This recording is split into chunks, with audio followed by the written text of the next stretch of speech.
Je suis le bon berger qui donne sa vie pour ses brebis.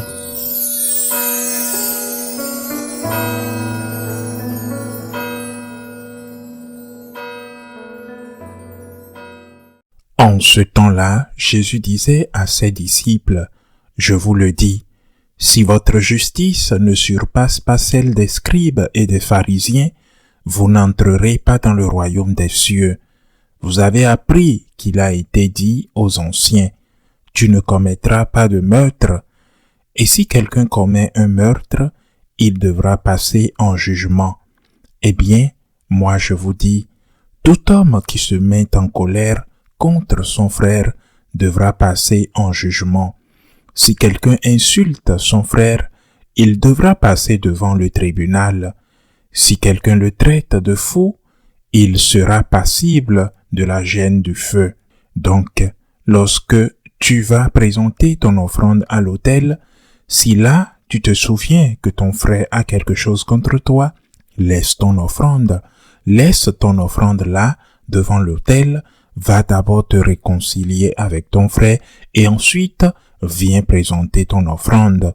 Mets-toi vite d'accord avec ton adversaire pendant que tu es en chemin avec lui pour éviter que ton adversaire ne te livre au juge, le juge au garde et qu'on ne te jette en prison. Amen, je te le dis, tu n'en sortiras pas avant d'avoir payé jusqu'au dernier sou. Acclamons la parole de Dieu. Aujourd'hui, l'Église célèbre la fête du Christ, grand prêtre éternel, et l'évangile que je viens de lire est celui de cette fête, même s'il ne coïncide pas avec celui lu dans certaines paroisses. Pourquoi cette fête est-elle instituée? D'abord, pour nous rappeler que le Christ est grand prêtre. Seul le Christ est prêtre.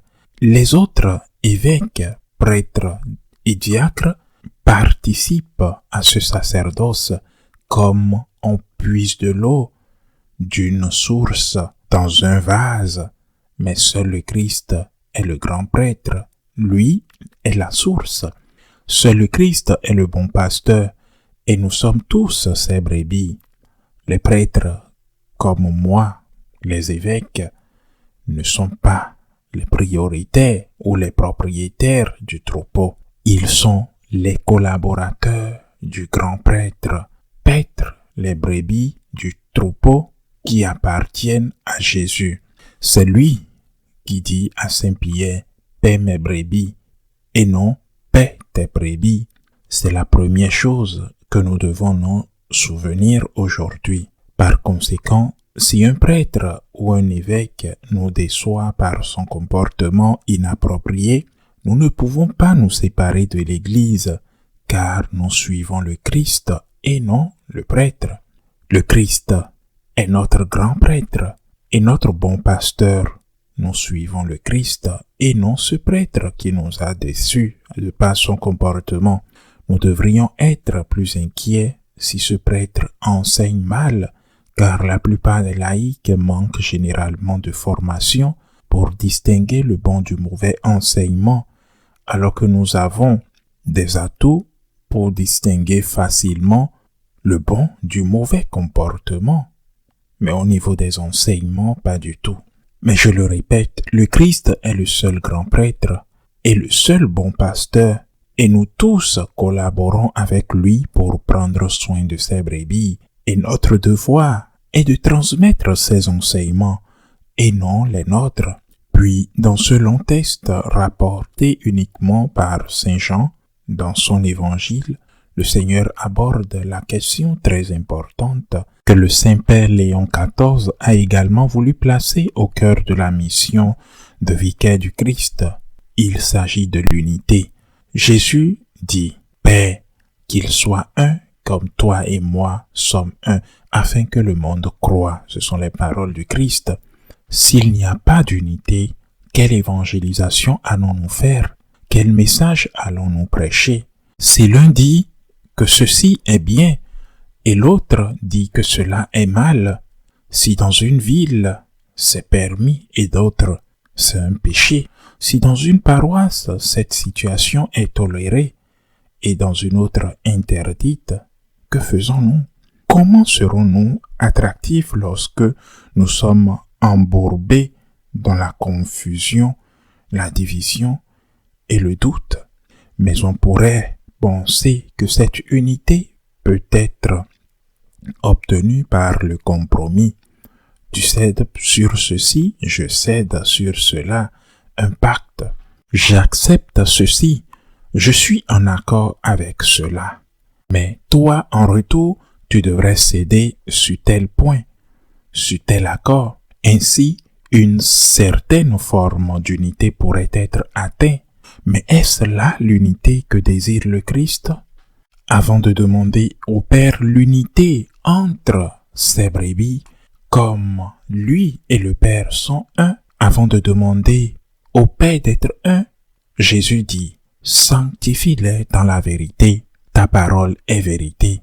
Comme tu m'as envoyé dans le monde, moi aussi je les envoie dans le monde, et par eux je me sanctifie moi-même, afin qu'eux aussi soient sanctifiés dans la vérité. Ce sont les paroles du Christ.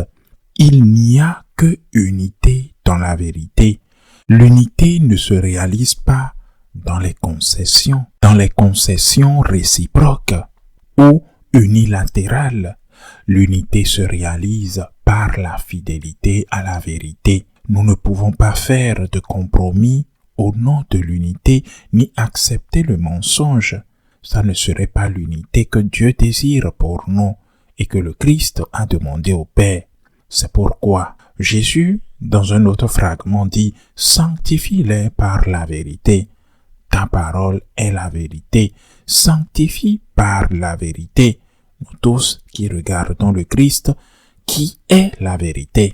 Nous pourrons alors cheminer vers l'unité.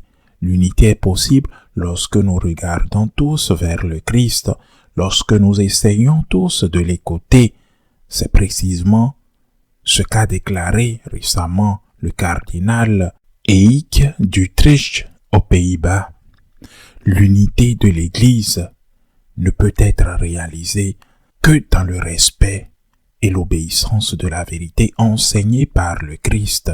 Et récemment, dans un message adressé à tous les évêques d'Amérique latine, le pape Léon XIV leur a dit que les solutions doivent venir de la parole du Christ, la parole de vérité, de la parole du Christ, de la tradition de l'Église et du magistère.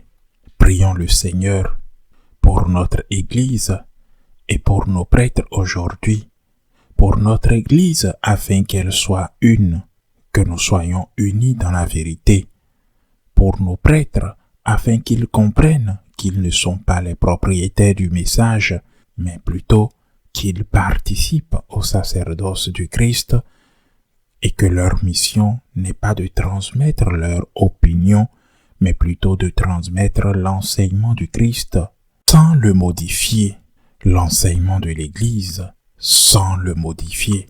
Prions le Seigneur pour notre Église afin qu'elle soit une dans la vérité, pour nos prêtres afin qu'ils soient unis entre eux et que nous marchions ensemble vers ce but ultime qu'est la sainteté. Restons toujours fidèles au Christ et transmettons fidèlement son message.